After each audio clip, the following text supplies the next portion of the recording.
Hi there, it's me again.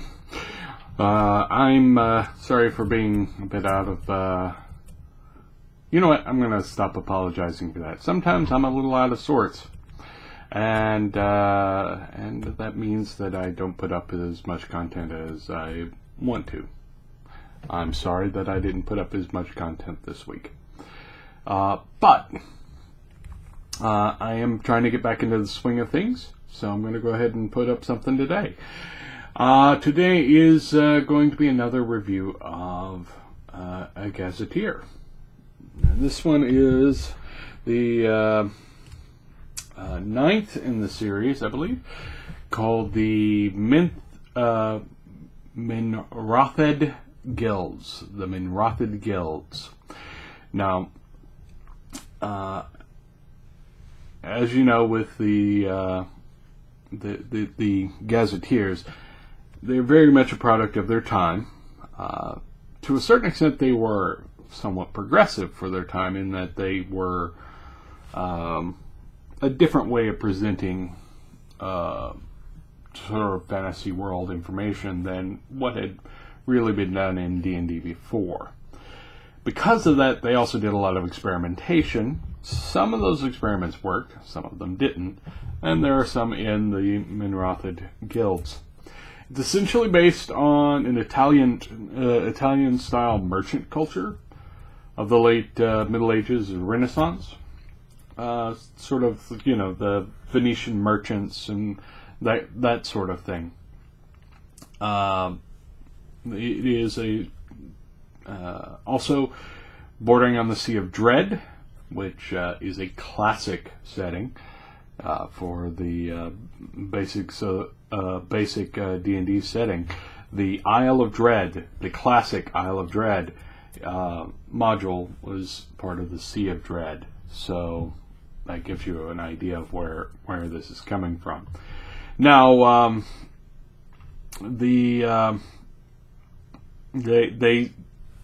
describe adventuring in the Minrothad Guilds as having more focus on interaction and intrigue than direct combat, which I think is a great idea and is something that definitely should be reflected more in D&D. And a lot of people have agreed with that over the years. What they did not do at the time, and probably would have helped with that, was it didn't present an alternate XP progression. So you were still going to have to kill things just to make it, advance. You get XP from killing stuff. Now, the book is split into actually two books. The first is the Player's Guide, which is the character info, a lot of the cultural info, the religions and philosophies of the area. One of the big religions in the area is the followers of Minroth, a fighter, a Nithian fighter who ascended into immortality. Now, in the basic D&D setting, there aren't any gods. I mean, like gods created the universe and da-da-da-da-da. All of the gods that are worshipped are actually people that were once ordinary people who, through their own efforts and the assistance of other immortals, ascended into immortality. So when they say a religion or a philosophy, they're talking about worshipping a particular guy who once lived, as opposed to, here's the guy who created the universe, and and his wacky family who have all kinds of weird things going on. It's not the same, and it's one of the unique differences of Mystara. But in this case, Minroth was a Nithian. Now, the Nithian Empire was basically an Egyptian analog that they talked about in a number of the other gazetteers, and pointed out that it was destroyed for some crime against the Immortals. The Immortals wiped them from history, made people forget them. Bad stuff happened. This book sort of glosses over that portion of it, and just says a lot of the humans in the islands are actually descendants from Nithians. They probably don't remember it. That's the thing.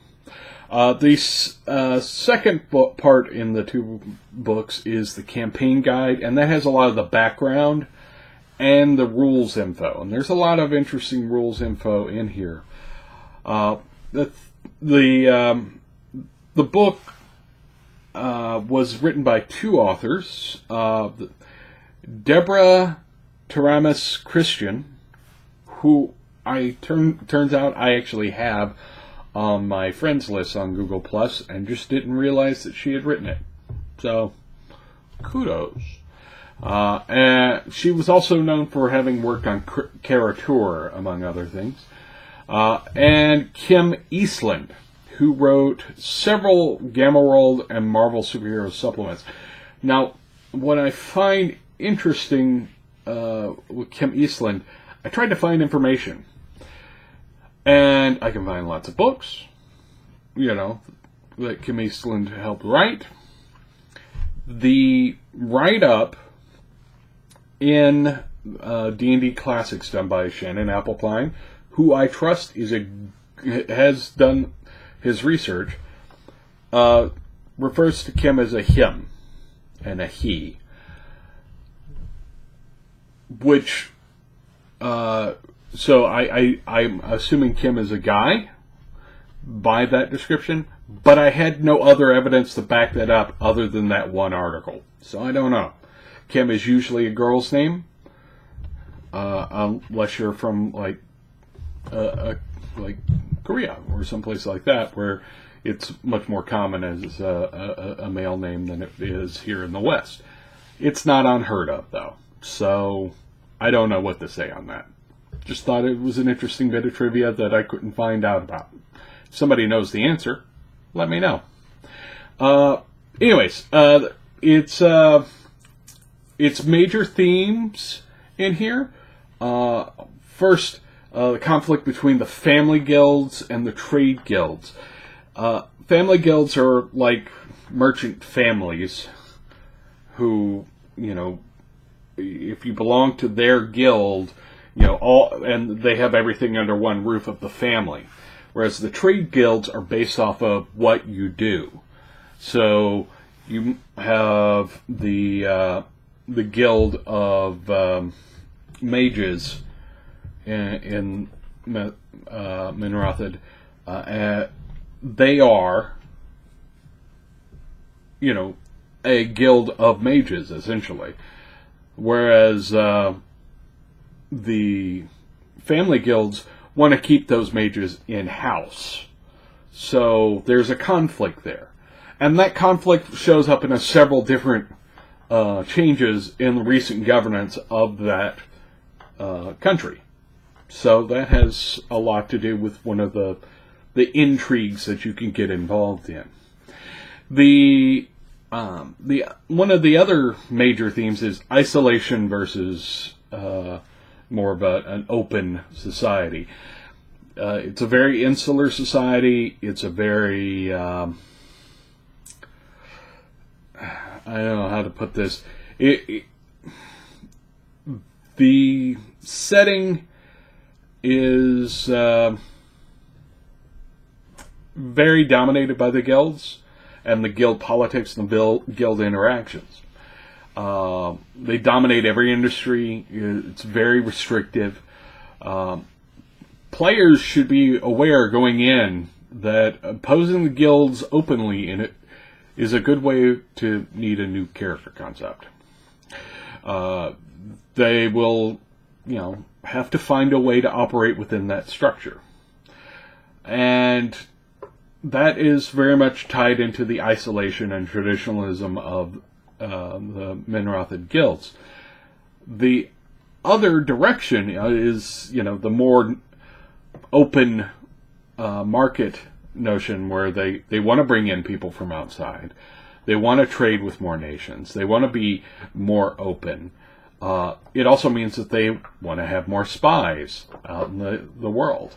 They actually do a lot with a sort of spy / merchant conflict. Thieves Guild in Minrothad Guilds are essentially an organization of spies, state-sponsored spies at that. They, it's all under the table, of course, but the leader of the Thieves Guild actually kind of answers to the head of the guilds.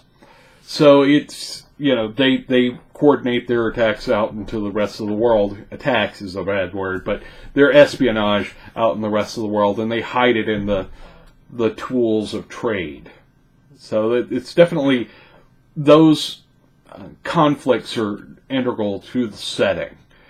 Now, a few of the things that they put in here. There's an excellent write-up on the roles that people fill in shipping.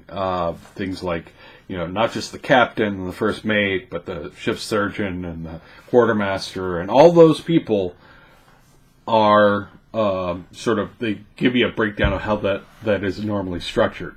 It also gives you some excellent write-ups on doing naval encounters, particularly for pirates. It gives they introduce merchant princes as a multi-class option. That's interesting.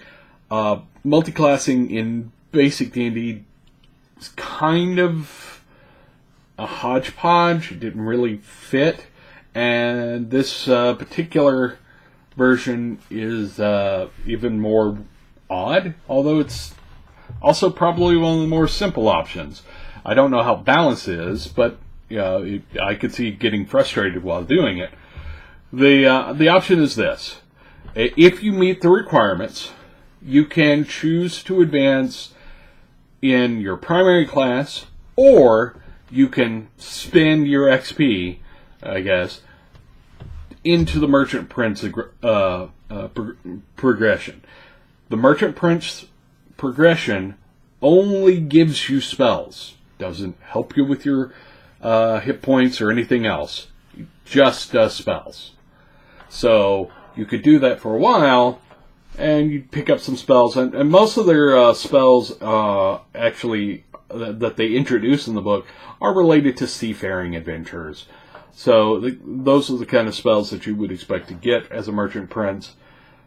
I don't know. I applaud the trying something new there, but clearly we came up with better options as time went on. Now, they also include some fairly ornate rules on running trade. D&D had never really done that before. Just sort of hand-waved trade happening. This was something that was an interesting addition to Dungeons and Dragons. They are pretty detailed, even down to like what guilds have a price advantage on what products, what ports would get you better things, and it's a much more complex interaction involved. It's almost like a little mini game inside the Gazetteer. And like I said, D&D had never done that before, so it was an interesting thing to read. I don't think it was terribly streamlined, but it was kind of neat. So it won on neatness factor, even if it's not all that streamlined. The sailing rules are pretty, solidly built in here. It's built on existing rules that already, had been published not only in the D&D box sets, but in other gazetteers. This is just building off of that and adding a few extra elements here and there. They do actually talk about the water elves, and which are a major factor in the Minrothad Guilds.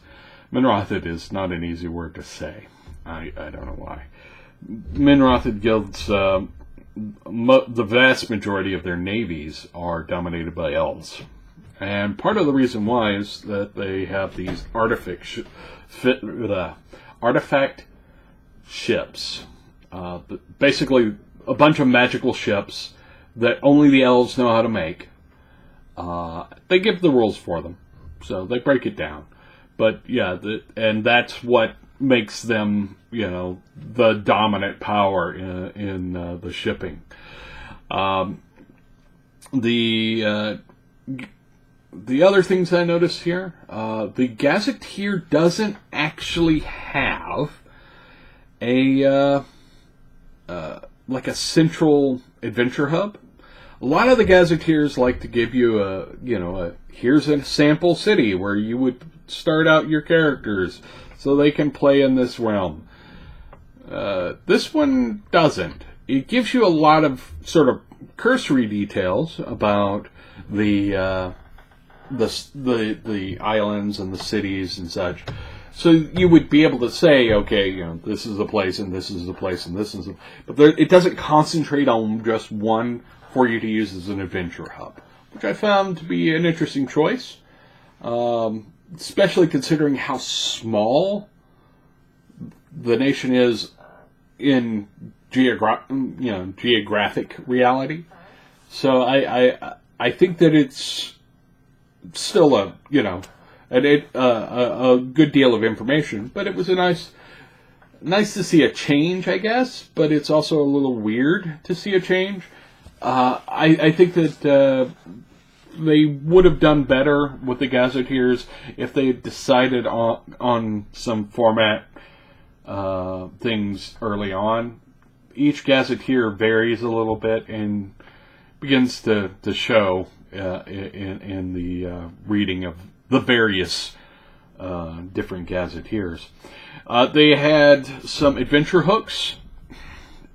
Interestingly, nowhere near as ornate and complete as some of the adventure hooks in previous Gazetteers. Not all of them had really good ones, but a couple of them had some fairly detailed, here's your hook, here's the level range, here's the this, and this.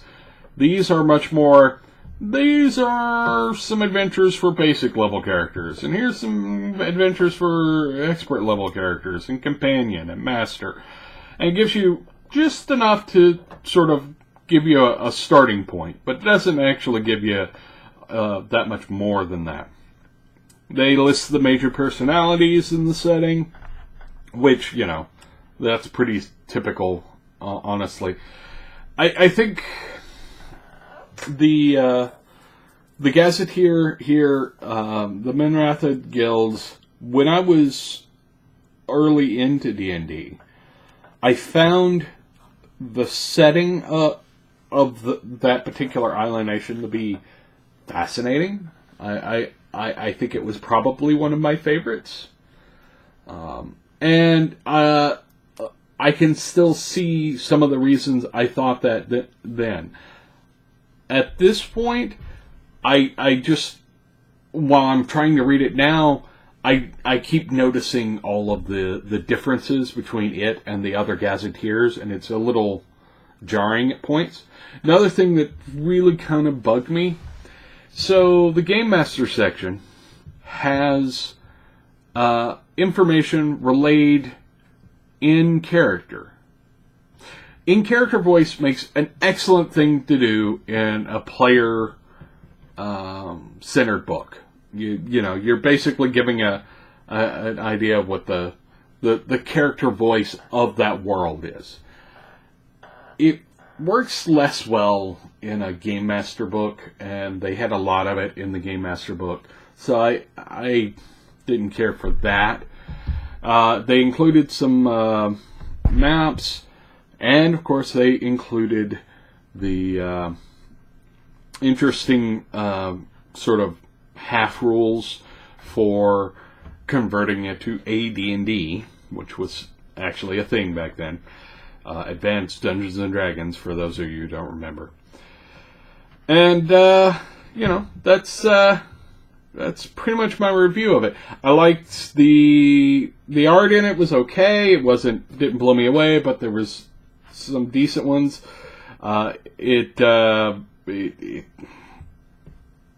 Setting writing wise, it was solid. I liked it.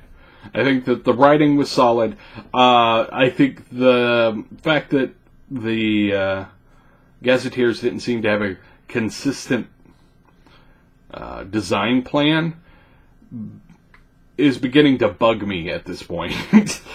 Because they are so different. Each one of them are arranged so differently in a sort of meta sense. It's fine if, they each have a different feel, but the way they present the information is different enough from book to book that it begins to wear on me a little. So, I don't know. The next one, I think, is the Orcs of Thar, so that'll be fun. And, overall, I recommend that you go and find the Minrothad Guilds Gazetteer. It's like $5. Why wouldn't you? Really? It's on $5, D&D Classics. Definitely go check it out. You'll probably be able to find it in print on eBay or at Noble Knight Games or someplace like that. But if you're just wanting the PDF, go to D&D Classics. It's $5. Do it. It's worth it. I had fun reading it. So there is that. I hope you like this. Have you seen this Gazetteer? Do you have any thoughts on it? Share them with me. Leave a comment. Poke me, on Facebook or Twitter or Google Plus or what have you. Find me. Ask questions. I'll be glad to have a discussion. And, subscribe, like, share with all your friends, possibly your enemies. Depends. Do you think they'd be, good watchers, even if they're your enemy? Maybe. Could happen. You never know. Just going to leave that there. Anyways, I'm going to wrap this up because I'm in like 22 minutes. So, have a good night, and I'll talk to you later. Bye.